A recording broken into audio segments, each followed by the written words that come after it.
Marami ang naantig ang puso sa mismong panonood sa pag-iyak ni Jezabel ng harap-harapan. Hindi niya kasi lubos maisip kung bakit nakaya mismo ng kanyang fiancé at ng partner nito na hanggang ngayon ay makikibalita sa kanya. Parang alam niyo yung feeling na parang inuungusan siya o parang gusto nila is mas magiging malungkot pa si Jessa.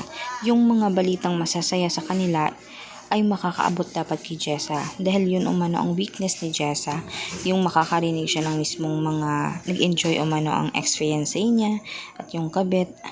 At mismong kawawa siya dahil siya na lang ang natira sa anak niya. Biglang umiiyak si Jessa kapag naririnig niya ang mga salitang iyon. Kaya hindi niya talaga lubos maitago pa ang nararamdaman niya at makikita talaga siya sa sulok na umiiyak at namamaga ang mata. Kaya kawawa talaga si Jessa habang si Kabit ay nag-e-enjoy kalampungan ang kanyang ex-fiancé.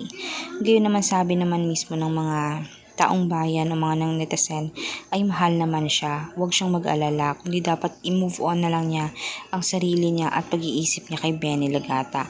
Dahil hindi umano deserve ni Jessa yung mananatili pa at sakta na lamang ng lalaki.